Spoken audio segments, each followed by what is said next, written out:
Hello, everyone. Welcome to the Genesis Home Podcast, where we talk to professionals in real estate, business, community, and beyond. Today, we are talking with Ayo Haynes of the Haynes team out of Connecticut and New York.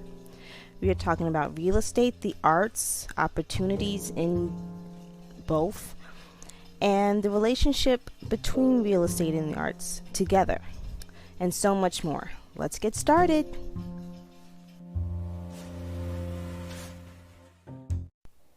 Hi everyone. All our episodes of the Genesis Home Podcast is recorded using the Anchor app.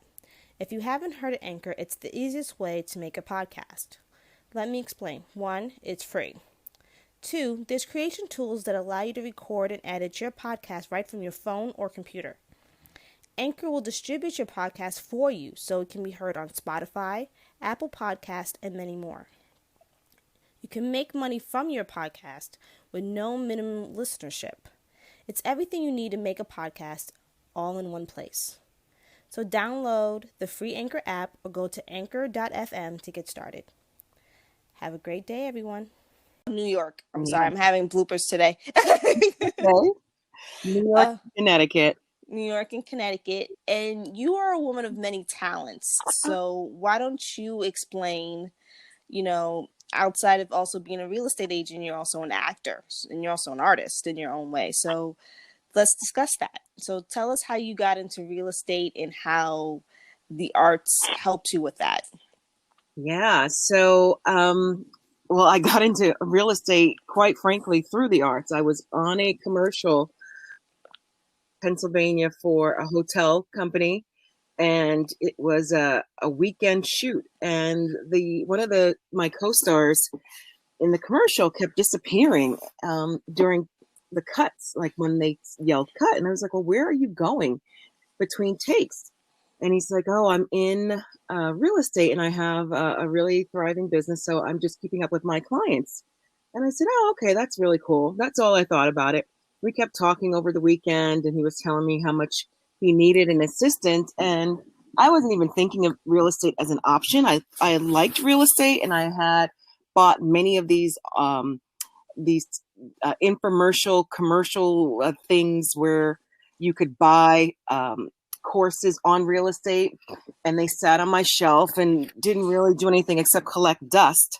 And that was my level of interest in real estate at that point.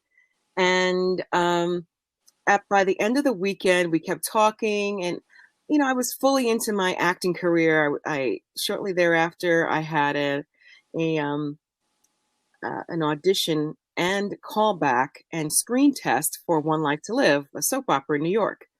And I was so excited about that. It was everything that I had wanted to do in acting up until that point, growing up watching soaps.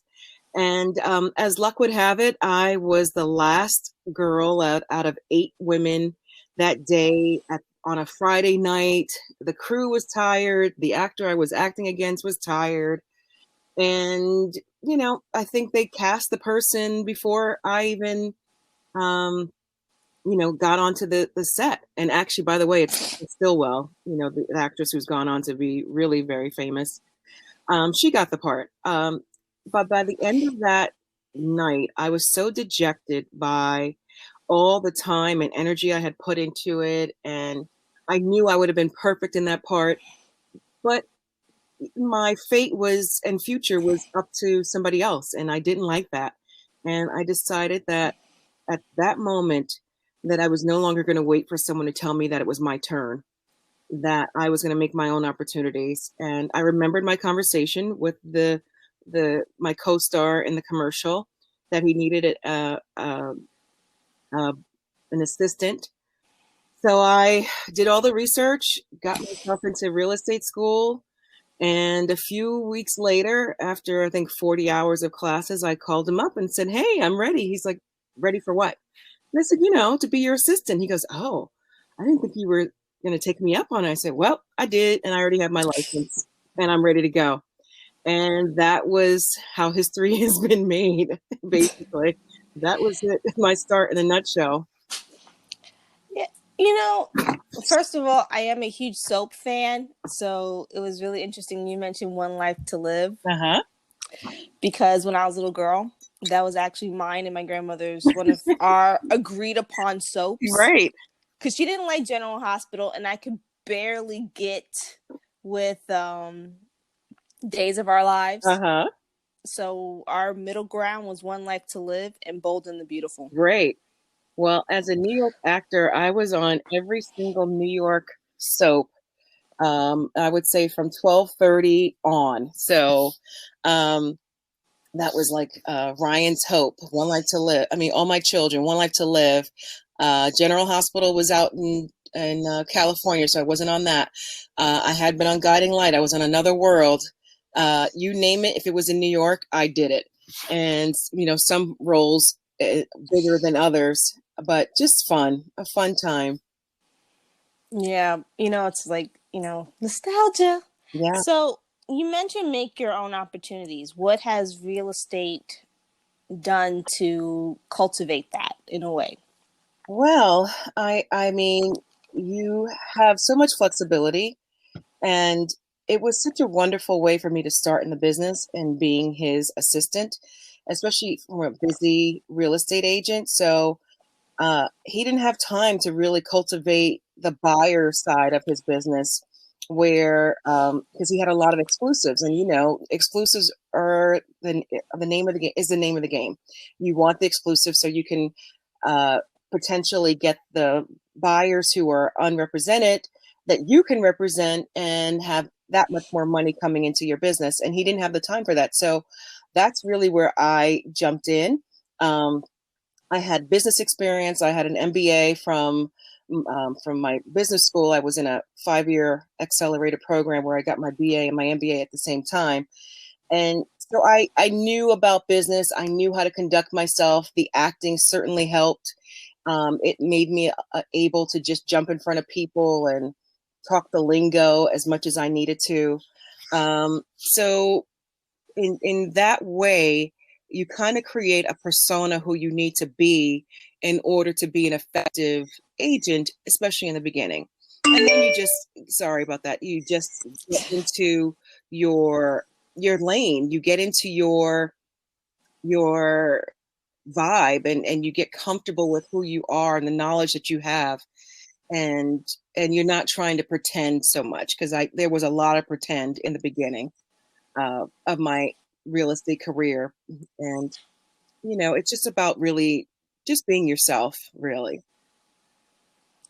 So what started the transition from assistant to, what, I'm just going to create my own business? I had been very comfortable being the assistant for a few people in my work career as I remember it. The various jobs that I've had, I've always been comfortable as the assistant behind the scenes. And then, when you're that way, you don't control anything. It's not your show. So you can't be upset when decisions are made to benefit the person whose show it is. And so after a while, I just got tired of that. I was like, you know what? I want to do my own thing. I know how to do this. Um, I had some innate abilities, but then I had some abilities that were also groomed in me by being his assistant. And I just felt like it was time. I felt confident in myself and confident in my abilities to be able to make the next step and take the next step and just go out on my own. And I stayed within the same company, which was I was very comfortable with. You know, it was one of those things where I like change and I like risk, but I don't like it all at the same time. So if it was okay for me to leave the comfort of being his assistant, but I didn't want to start over in a new business, in a new company.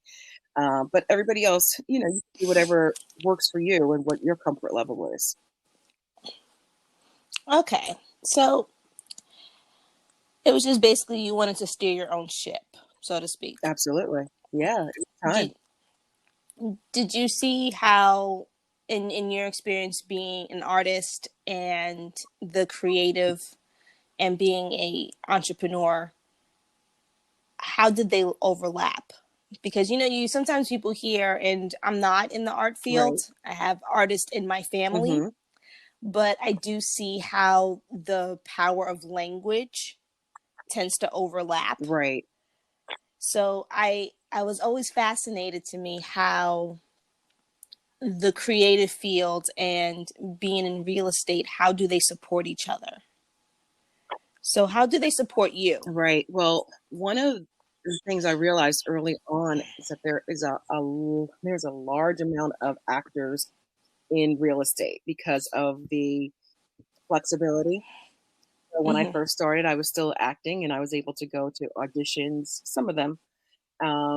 So you'll find a lot of actors who initially maybe had started out just as a side job, a side gig. And as we all know, real estate is very rarely a side gig. It doesn't Yes. take kindly put on the side. And so most of us end up just transitioning into real estate full time because not only the flexibility, we have families, maybe you have a side business uh, to the real estate, but you also the commissions are good and when they happen. So that flexibility, I think if you can take that all together, take your knowledge of real estate and use your commissions wisely, maybe even buy more real estate or go into real estate as an investor. Certainly to buy your own place. I think it's very good for people in real estate to own property. That's like a given. And I think maybe that sometimes gets overlooked, but that is a necessity. And then I was able to just combine my acting and my real estate knowledge and abilities in front of the camera. And that was around the time when all these real estate shows started popping up, and it was a natural fit for me. So a casting director came knocking for Selling New York. Um, and it was actually a producer I had worked with many years ago when I was solely doing acting. And it just was an easy transition to being in front of the camera, talking about real estate.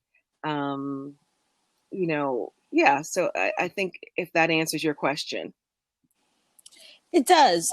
You know, one big question I do have, and it's kind of like the elephant in the room, which is 2020. Mm-hmm. We both know two of the hardest hitting industries that were impacted by the pandemic were the arts and real Yeah. estate. So, how did you? I don't want to say cope, but how did you manage professionally with 2020? Like, Right. what was your experience during that time period? Because I know Broadway's still closed. Broadway is still closed. And one of my last deals before the shutdown in New York was with a Broadway actor in Hamilton. And it was a deal that, there were grumblings that things were getting bad as far as COVID, and you heard about other places around the world shutting down. So, there was obviously a very good chance that New York would shut down too. And I'm telling you, I think everybody on every side of that deal was biting their fingernails, going, "Oh my gosh, one, is the bank still going to allow that person to close?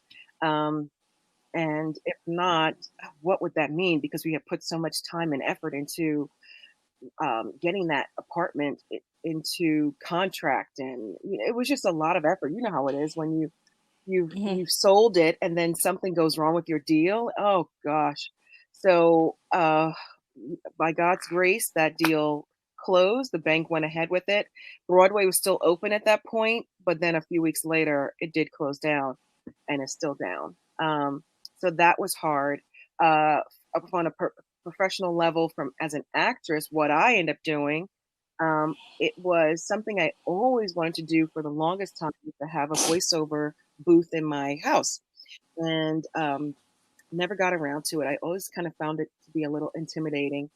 And then as I was home and I realized that was going to be the way that I could make money still and be active in my acting profession, would be to build out a voiceover booth. So I took hours looking on YouTube and went to Mm-hmm. YouTube University and found a site that allowed me to really understand how to make this booth in my basement, I took myself to Home Depot with the video, had the lady, she was so kind. She let me play it for her and we worked out what parts I needed. I came home. It took me another probably 3 weeks of having the PVC tubing laying around in the living room to get up the nerve to bring it to my basement. And I built it. I built out a studio and I bought the equipment. I did that with my own hands. And there was such a level of accomplishment that came with that.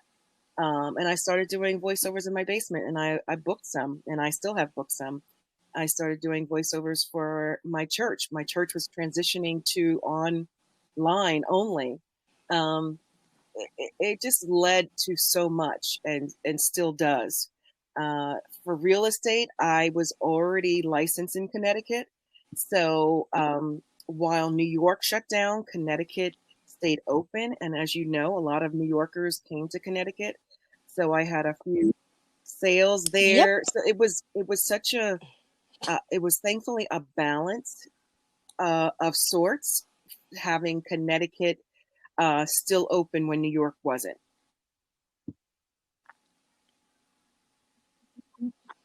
Well, I'm glad the New Yorkers Absolutely. helped And Connecticut. they helped New Jersey. You know, each governor is so different, and I really did think that Connecticut would follow New York's uh, move to close, but they didn't. And you know, as New York, Connecticut has had one of the best years that it has in a long time, and there had been many properties sitting on the market for years, unmoved, untouched. No one ever thinking of going there.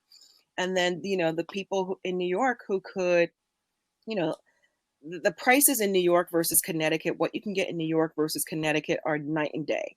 So your money, people realize how far much further their money went. And so it was a boon here in Connecticut. I was still new in this market, but I certainly was able to pick up a few clients. I had a sale in Greenwich uh, during that time that became a rental, so that was helpful. Um, and anybody who had a pool their backyard in Connecticut could basically ask for 10 times the real value of that property for the summer, because people just wanted to get out of New York by the time New York opened and it was warm out and social distancing. They rather social distance in their backyard with a pool. They didn't even want to go to the beach. So yeah, it was a unique time for sure. You know what? That is an interesting question. I am a New York agent. I mean, I'm only licensed in New York State, but how do you balance the two different markets? Because Connecticut and New York are Mhm. entirely two different environments. So what's your, you know, baseline for both, if Well, that New makes York any is my sense? business, my base for 15 years. I started in 2006. And so here we are 15 years later, coming up on my anniversary. When I moved to Connecticut, it didn't make sense for me to give up my book of business in New York, especially when the price points are so very different than in Connecticut. And it's only an hour commute for me, hour and a half by train. So it just didn't make sense for me to give up New York unless I was killing it in, you know, the southern Connecticut towns of Greenwich, uh, Rowayton, Darien, all those that are really hard to break into, but they are comparable in price to New York. And so it just became, as my friends started moving or wanting to move out of the city, it was a natural progression for my business to take those buyers and to have them purchase up here. So I would say 75% of my business is in New York and 25 is up here, because we are all working from home. It's an easy way. The commuting is not as frequent as it used to be. But I also have a team in New York, so the team in New York handles some of my showings if it's not me handling them. So it's totally workable. It's actually has not been taxing at all. It's nice to get out of the house. It's nice to have a team that I'm building that can pick up the slack. Yeah, it's good. So explain the team. People, when they get into real estate, one of the big questions they have is, do Right, I go solo or do I join a team? I was I went solo partly right, because I get to learn from everybody, right. but everyone has their own flavor. So what was it like building or nurturing a team? I don't like using the word building. I kind of like it Right. being more like a cultivating thing. So what was that experience like, getting starting it and then Well, growing it? again, that's how I started. I started uh, uh, with a team, on a team, a very active team. So for me, it made sense to go that route. There's just no way. There's no way you can do it all if when you start becoming more, you get busier. It's just not possible for you to do it all. There's so much administrative work to do. The showings. It's not, and New York is different than Connecticut and almost every other place in this way, in that we show every single property. In in other areas, we have lock boxes, and you know, there's no reason for the exclusive agent to be there because the buyer's broker is showing. Um, in New York, that doesn't happen, right? We have to be there with every showing, with a buyer's broker or not. So that is more time intensive. Um, I just think it's, if you want to learn quickly, join a team. If you want to learn and get paid quickly, join a busy team. you know, and because a busy team, you have multiple things going on at one time, and there's checks coming in. So you want to be able to be on a team that is, active enough to show you various parts of the industry, that you need to learn. And it's all about fit. It's all about personalities. It's all about humbleness. Even if you do go on your own and you are a solo agent and you're just starting out, I think it's really important to tell the people on the other side of the deal that you are new and that you need help and assistance. And would they mind if they helped you a little bit more than you normally would? And because if not, you're going to act like get into a situation where you could really mess up your deal, and then where are you? You're holding a bag. You could get in trouble with your client. You can get in trouble with your agency. You can get in trouble with the state of that you're in. So it's better to just ask questions and be humble and let people know. You'd be surprised at how many people will really take the time to help, and even if you're not on their team. Obviously, you don't want to disclose too many things, that would put your seller or your buyer, at a disadvantage, but there's ways to manage that. I agree, and I think, as I haven't been in real estate as long as you have, but I did learn a lot from the different teams and the different agents, and lots of open houses, and they'll say, hey, if no one is Right. interested in the place, you can take those listing, and you can take that list, and Mhm. those are your new Absolutely. clients, make it Open happen. houses are the best place to just get comfortable talking about property and being in front of people and turning on that performer energy, and Exactly. getting your words right. And we do mock interviews and mock open houses, and that's the only way you get better. And realizing that there's a strategy and there's a way to progress in your career. Like, you can't do it all right away. Obviously there are people who can, and that they are very gifted or privileged to meet the right people or have enough guidance and help. Being in a company that has great training is important. Being in a company that, has a great manager that you can access very quickly is very important as well.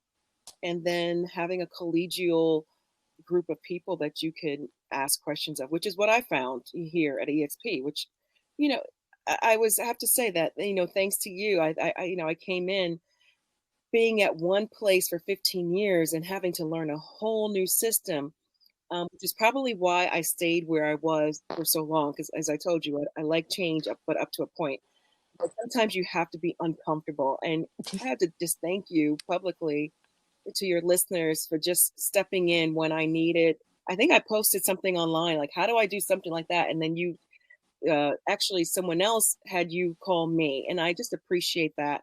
We don't always find that in real estate where people are helpful and helping each other to grow businesses that don't impact their own business. Well, here's my thing. I and thank you for that. That's very kind of you. But my logic is this: we're in Right. this together. You know, if you do well, Mm-hmm. it it does help me because it sends a message Right. of that this is achievable. And if we keep making these decisions based off of this ulterior motive, it Right. kind of dilutes the feeling. And it's so, and I'm Mm-hmm. not trying to get like, racial, but there's not a lot of black Right. women in real estate. So the feeling that I got to help you really is awesome to me. Oh, thank So thank you. you for Thank allowing me to you. help Yeah. you. And we bounced ideas off, and it was so like with the arts, that is my background. And I think I shared with you how at one point in my career, until very recently, it was something that I kept very separate from my real estate. Like my real estate friends knew that I was in acting, maybe.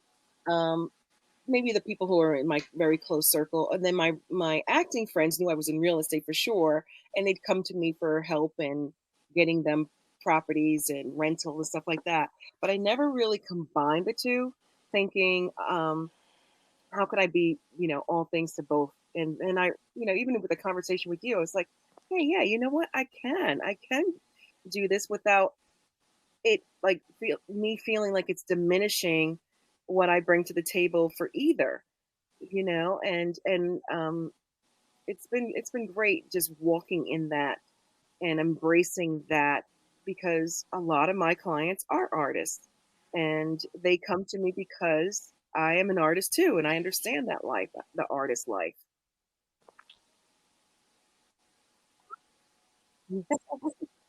Yay! Yeah, so it's one of those things where I you have to continue to grow and to move forward. Change is good. I mean, if we've learned anything about last year into now to this year, is that we cannot stay the same, right? We cannot not change.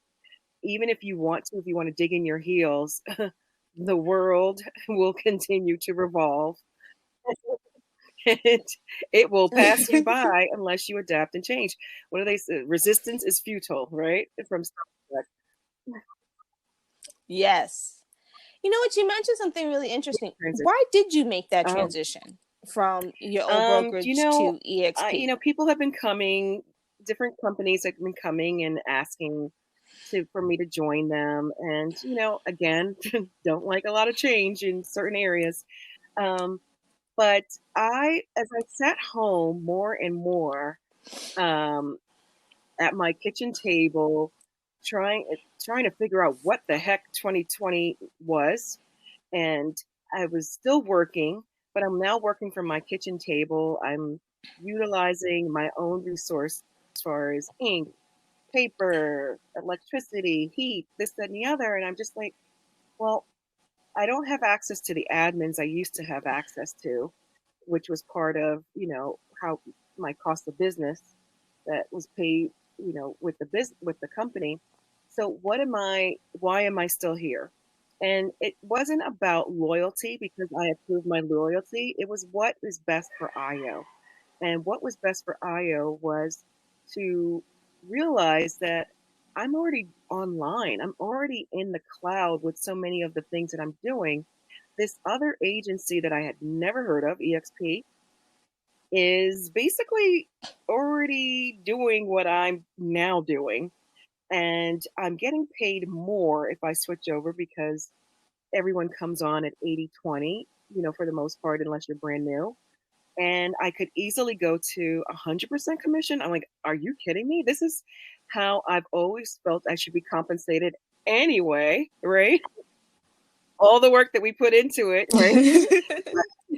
But it is a team with your agency, so Yes. it's okay to give up a few to percentage points to have the support that you need. But then I realized I was like, you know what? I There are things about real estate that I've always wanted to change, and that was residual income. That was getting paid more and not having to go every year and ask for my split. Um, and it's not that they didn't feel that I was worth it, but they have their cost of business to do as well. But if I can find a company that is still supporting me and working in a way that I think is the wave of the future, I think more and more of us will still be working from home in our offices as real estate agents. I think brick and mortar businesses are unfortunately going to decline, especially in the real estate field. Um, it was just I read the writing on the wall, plain and simple. And I knew that with how I work, I could absolutely work the advantages of being at EXP with going to 100%, um, building a business with bringing other women and men into real estate under my team or introducing them to EXP. It was a no brainer for me.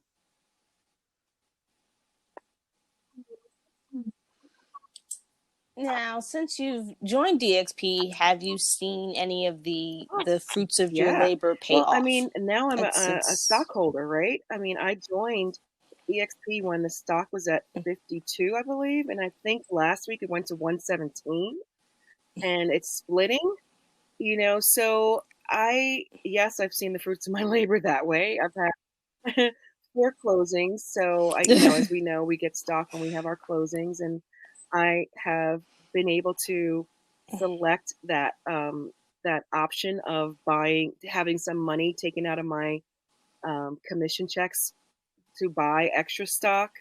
So I wasn't able to do that in a privately held firm that I was at before. That just wasn't an option. But now being able to augment um, my financial well-being with stock in the company that I work with, and I have friends all over the world. I love the fact that I can literally introduce someone to someone in any other part of the country, and 10 other countries. So my world has always been very international. I would love to live internationally in the future as well. So it's always about the big picture. And yes, I've seen the growth. I've seen my business pick up. I've got, I think, 5 new listings since I joined EXP. I've got 4 closings already. Yes, I am ticking away at that the 20 transactions to go icon. That is my goal. And it's nice to have goals, right? It's the beginning of the year.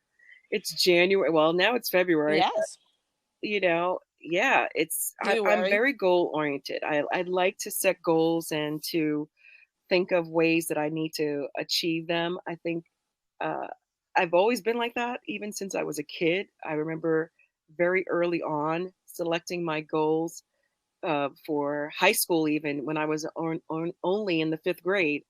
So I think it's important for us to project forward and to think of what we want and to look at other women who are inspirational. And if anybody thinks that I am, I'm so happy about that. But I'm just literally giving back what was given to me and the opportunities and what I wanted for help myself. So Hmm. I have a rather odd question, and I'm prefacing this for a reason that it's an odd question. Because you have this Hmm. strong creative background, and we discussed, Right. the marriage of the two.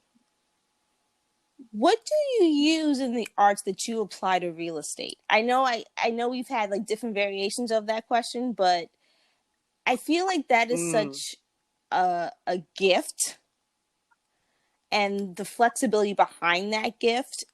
Like, I think you and I have talked a couple of times that talking or communication is not natural to me. So I literally had to take acting Right. classes just in public speaking, just to learn how to talk.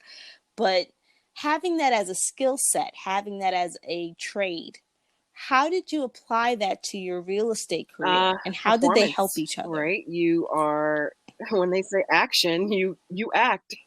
And same thing, like when that buyer or that renter shows up in front of you or is on that phone call, who are you going to be? Like, it's time to act. The clipboard goes, and action, and then you have to go, right? And there are stories of like Beyonce being Sasha Fierce, like whoever you need to be in order to project the confidence that you need until you can just lay into who you are naturally, do that.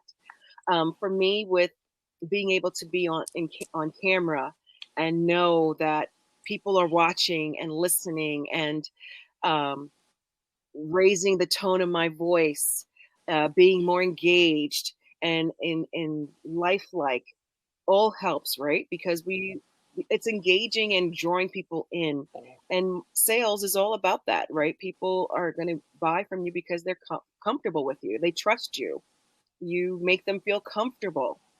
And that's all it comes down to is and also being knowledgeable, obviously, and humble. So it's an easy marriage, quite honestly, for me. And again, it showed up with the opportunity to be on these various shows for real estate. That I could have gone further with that, absolutely. But as I told them in my auditions and stuff, I'm like, my life is not as interesting as you would like it to be as compared to the Serhants and all the other people on these shows. Like, I'm a mom. I come home. I've got to cook dinner and do school and get my child ready. Like, um I'm not out there partying and stuff like that. And if that's what you want for your TV show, I'm not going to be the right one for you.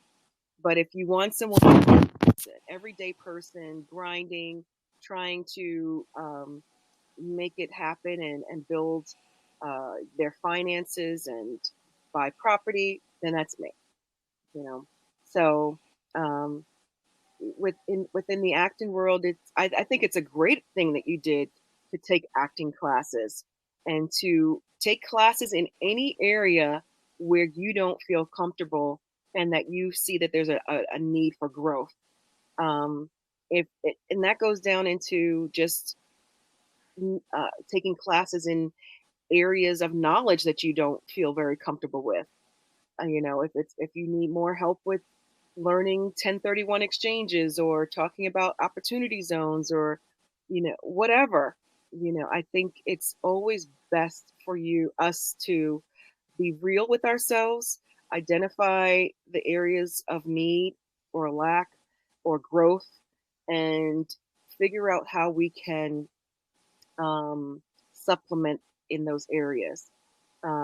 So with acting and actors, working with them, I know the lingo. I know the up and down of their salary. I know how they will take tons of deductions so that they're rightfully due, but then their income is going to be low, and that's going to impact their ability to buy. And so we start them on a process of taking less deductions so that later on they can maybe in a year purchase, right? There are all sorts of things that we need to do.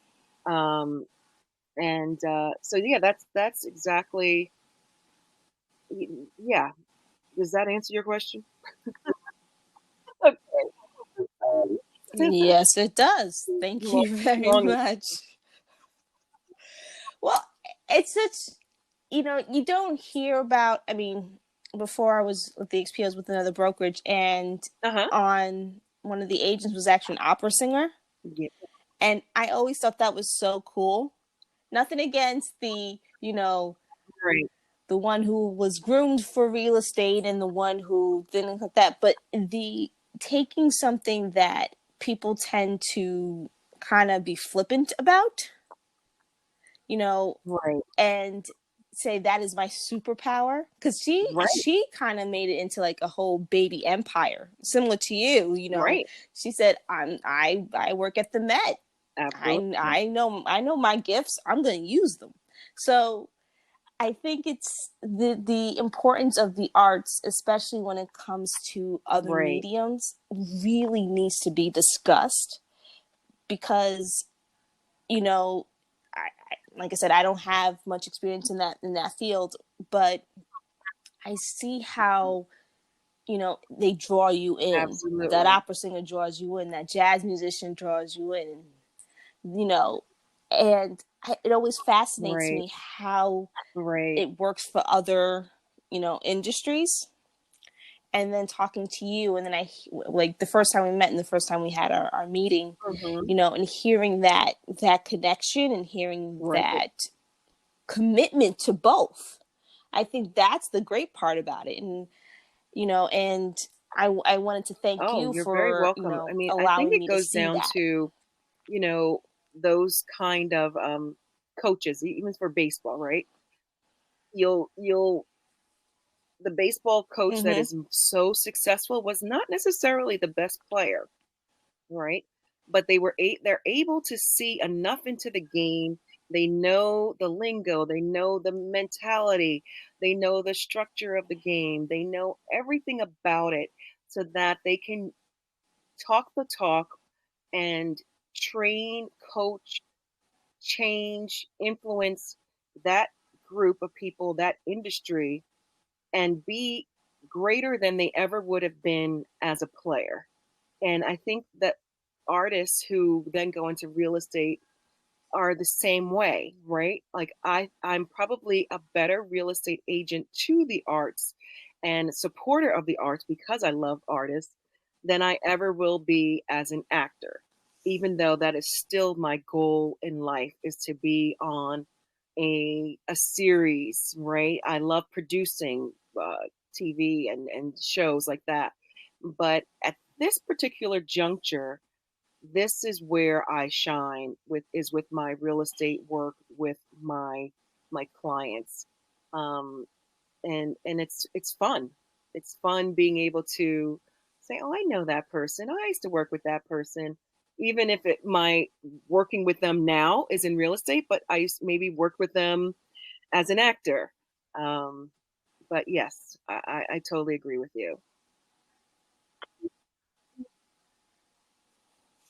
So I know we're winding down soon, but any advice for people who are interested in pursuing a, I don't want to call it a dual career, because that's really not what this is. I mean, Right, they're it just fits. But any advice for people who are interested in real estate but also have, right. passions I think you or should interest take elsewhere? advantage of what you know in whatever other area that you know and make it work for your advantage. So even if you're a car salesman moving into real estate, one, you're going to take your sales skills and transfer that to real estate. That's a plus. But go back into your sphere of influence and, just ask people who you knew in that industry, one, if they would use you as their agent, two, if they can refer you. But then you just start tailoring your sales ability and your opportunities to that your real estate business. Maybe the car dealership that you worked for before is now looking for land. You can maybe target your business to commercial. Um, there's so many different opportunities to make money in this business, which is very similar to what I've always said about acting. There's so many ways to make a dollar in acting behind the scenes, and in front. And so, whatever area that you have knowledge in, use it to your advantage to differentiate yourself within that segmented group of people so that when they have a need, you can talk to them in their language and um, you can use them as your base. And we all need that starting out. There's so few of us that have no point of reference to another career or another industry, um, even if you're just starting out. And even if you are just starting out, use your parents, your friends, and access them to gain access to other people that could use you. Or as we talked about in the beginning, join a team. Join a team, be on a team for as long as you need, and be supportive to that agent and learn and be willing to do the work. You will, if you want to learn, you're putting in 40, 50, 60 hours. Maybe not now during the pandemic, but that's the norm, and it doesn't, just realize that hard work will pay off. And real estate is hard work. If you, if you realize that early on, you are ahead of the game. Mhm. Mm-hmm. It is. Yes, it It is. is hard work. So, Yeah. Well, how do you we find find me you? on Well, Facebook, how do the we find Haynes you? team at Exp Realty. You find me on Instagram, same thing, the_Haynes team. And I have a website, the Haynes Group, the Haynes Realty Group .com at EXP. I think that is what it's called. But I'm easy to find. I really am. I'm online. You can find me, send me a email or a DM. Happy to work with people. And my team is just really growing. We have, like I said, 5 new exclusives coming on the market, so we're incredibly busy. But we're looking forward to expanding further into Connecticut and growing and really making a stakehold in New York. Thank you. Thank And I do see that happening. It's already I happening. like to So speak that's positive things the into grace of God, existence. So I'm just happy with Exactly. the move. Everything that has happened since I moved has shown me that I made the right decision. And again, if I can reinforce to anybody, change is good, even if you are someone who does not like to try new things or go in new directions. I encourage you to just to do it, to embrace change, embrace the newness, and just know that you are going in the direction that you should be going.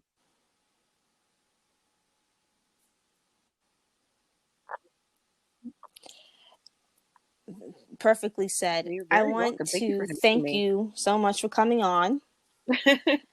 Of Uh, course. Thank you for saying yes. uh, what are your goals for I 2021 don't want to rule the besides, world because that ruling the is my world? shoulders are not that big, and I'd like to sleep at night. My goals for 2021 are to really have the team be structured and sound, have the right amount of people, the right people on the team to grow the business. I'm putting in place lots of behind the scene um, structure that needs to happen. Just continue to be a player in the New York and Connecticut markets. That's for real estate.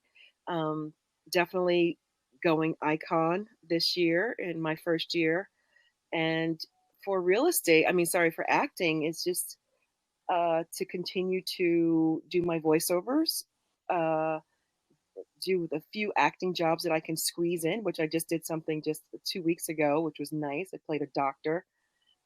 And then very soon, my book will be finished. I'm finishing up editing a book that talks about women and women's roles and gender